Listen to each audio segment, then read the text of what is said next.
Salut les amis et bienvenue sur l'Arena KM où le football mérite d'être vécu. Chelsea est de retour les amis, un Chelsea stressant, mauvais dans la gestion du match. Il y a beaucoup à dire dans cette vidéo. Bien avant que je ne puisse la développer, commence par t'abonner, liker et partager la chaîne car c'est important. On a 3 résultats dans un match de football, victoire, nul et défaite. Le plus important, c'est que nous partageons du contenu autour de notre club. Let's go pour le débrief les amis. Il y avait Chelsea-Fulham.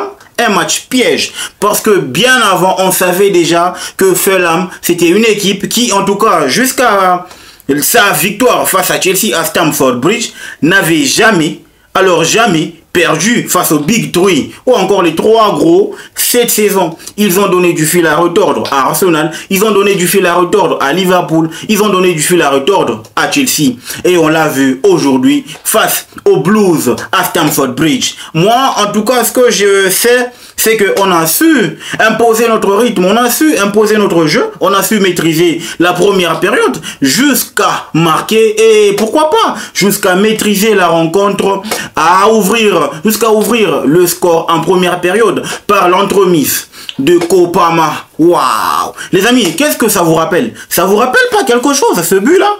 Eden Hazard face à West Ham. C'était à Stamford Bridge. Cette fois-là, le match était très serré. Le gars, il prend ses responsabilités et il marque. C'est en tout cas de la même manière que Cole Palmer a réussi à marquer ce but-là.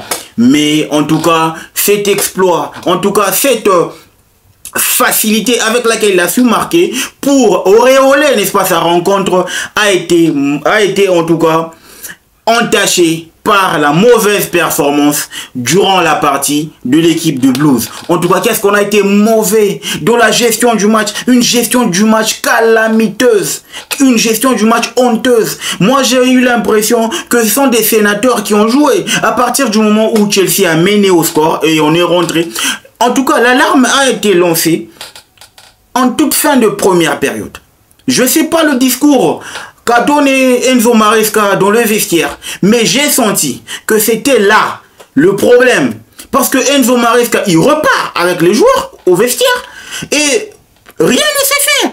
Parce que on a compris qu'au retour des vestiaires, l'équipe se comportait de la même manière qu'en première période. C'est là que moi je me suis dit, c'est à cet instant-ci qu'il faudra se désintéresser émotionnellement, mentalement de ce match. Pourquoi? Parce que je voyais déjà le pire, étant donné qu'on avait déjà donné les clés du confort, les clés en tout cas du contrôle à Fulham. Fulham est entré en confiance parce que on lui a donné les clés de la gestion. On lui a donné les clés d'attaquer. Et c'est là que moi je me suis dit, on n'est pas encore prêt mentalement. Là où je pense qu'on a été mauvais dans la gestion, la performance individuelle. Voilà, l'autre fois, vous avez été nombreux à se désabonner de cette chaîne. Et vous avez été nombreux, n'est-ce pas, à pouvoir partir de cette chaîne pour dire que non, voilà, j'ai critiqué Nicolas Jackson. Ok, les amis, c'est une critique constructive. J'ai rien contre Nicolas Jackson. C'est vrai, le mal aussi avec vous, c'est parce que vous êtes trop émotifs. Les amis, on est une équipe collective.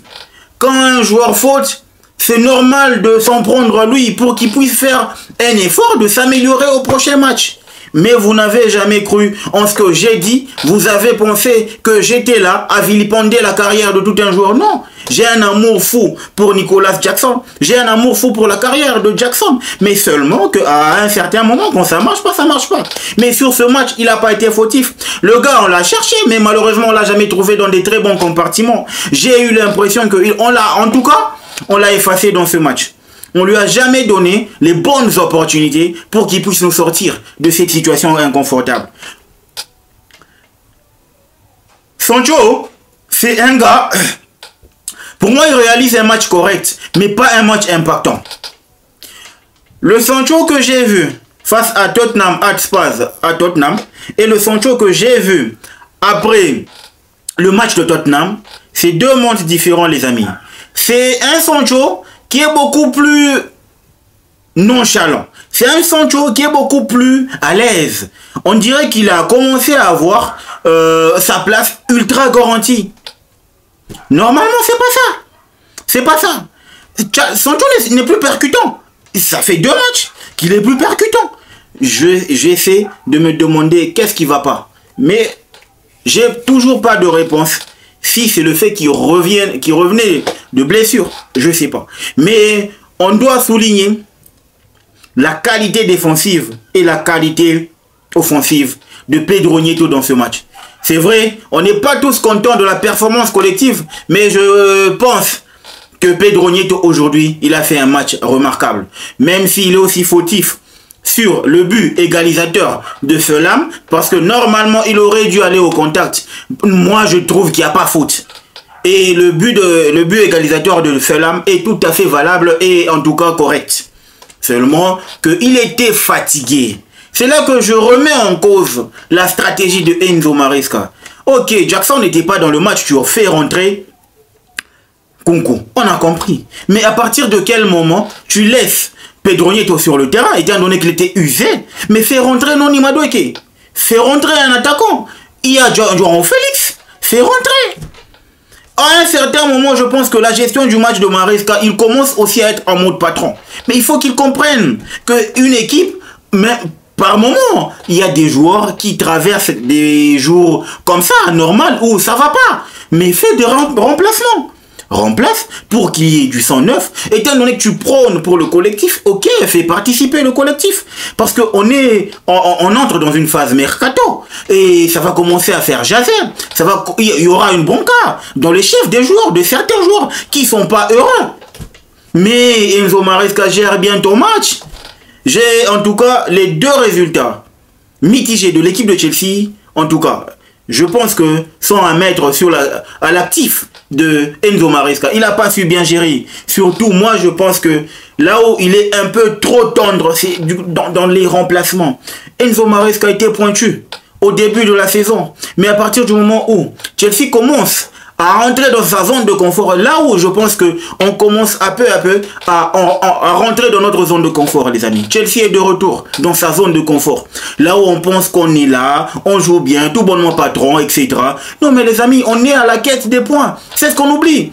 Moi, en tout cas, le body language, le fighting spirit aujourd'hui, je ne l'ai pas vu. Je ne l'ai pas vu sur le terrain. C'est là que moi je me dis, il faudrait que nous apprenions à gagner des points. Parce que là, on vient de céder notre 2e place à Arsenal. Qui va en tout cas démolir l'équipe qui va gagner certainement. Ok?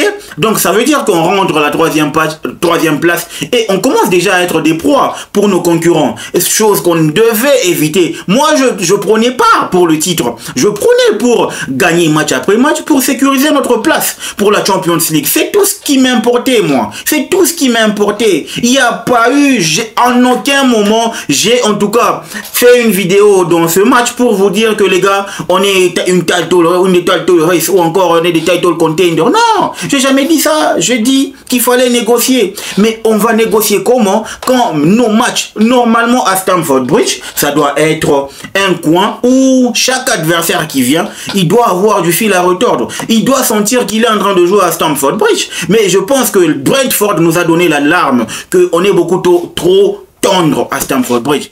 Mention spéciale à Sanchez, mine de rien, même si par moment il a des erreurs, aujourd'hui il a su faire son match. Mais Chelsea a bousillé son match. C'est ça, le point positif dans ce match. C'est que même si on a perdu, au moins on reste au contact du top 4, top 4 qui nous intéresse. Mais seulement que j'aime pas l'attitude qu'on affiche, en tout cas match après match. On a tendance à abandonner aussi facilement, à abandonner aussi vite dans ces genres de performances. Et aujourd'hui, pour gain de cause, à partir du moment où notre mental était faible ou encore s'est affaibli, Fulham en a profité pour crucifier davantage l'équipe de Chelsea. Mais avant ce but, je pense que Sanchez aurait dû en tout cas dégager ce ballon le plus loin possible. Déjà qu'il devait lire pour savoir que mentalement on n'était plus. Mentalement on avait déjà lâché. Ok? La moindre des choses était de balancer ce ballon aussi loin. Pourquoi pas s'inspirer de Jordan Pickford de Everton? Lui, il ne réfléchit jamais. Il dégage. Mais Sanchez a aussi entaché son match par ces genres de manque de jugement. Et ça a permis à l'équipe de Fulham de remporter son match. Les amis, est-ce que c'était le bon moment de pouvoir perdre un match comme celui-là? Étant donné que c'était un derby, ça faisait pratiquement longtemps que Fulham n'avait plus gagné à Stamford Bridge. Mais aujourd'hui, Fulham a gagné. Fulham repart du Stamford Bridge avec une victoire. C'est là comment ça me choque. Parce que normalement, si on est une grande équipe, les petites équipes doivent être corrigées sérieusement. Mais j'ai comme l'impression que nous, dans notre mental, le message ou au travers de notre body language qu'on envoie auprès de nos adversaires, c'est que on n'est pas encore prêt à être une grande équipe. Et c'est la seule différence qu'il y a entre nous et Arsenal et Liverpool. Vous n'allez pas être d'accord, mais rassurez-vous, en tout cas en termes de structure, de mental, Arsenal, Liverpool, ils ne badinent pas avec les petites équipes. Ça peut arriver qu'ils trébuchent, mais dans leur façon d'attaquer, dans leur façon de gérer, dans leur façon d'aborder le match, j'aurais pu m'énerver et insulter pas mal de gens, mais ce n'est pas mon point fort. Au moins, je vous donne mon point de vue par rapport à ce qui s'est passé cet après-midi à Stamford Bridge.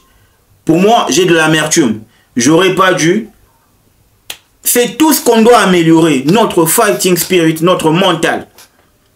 Je ne cesse de fustiger ce comportement match après match. Comment se peut-il qu'on peut mener, on est chez nous, et on se fait rattraper pour se faire taper à la fin du match? C'est vrai, mais on était dans une phase de confiance absolue depuis pas mal de temps. Ça faisait 7 matchs, les amis. On était dans une phase de confiance absolue. Mais elle est où cette confiance? Il est où ce fighting spirit? Elle est où cette sensation de la gagne? Elle est où cette concentration qu'on avait? Mais bon, c'est arrivé, les amis, c'est arrivé. Donc c'était là le débrief Chelsea. Fulham, on a perdu. Et on va laisser certainement notre deuxième place à l'équipe d'Arsenal qui arrive en fanfare. Dites-moi ce que vous en pensez en commentaire. N'oubliez pas de vous abonner, de liker et de partager la chaîne. Le football mérite d'être vécu. Ciao.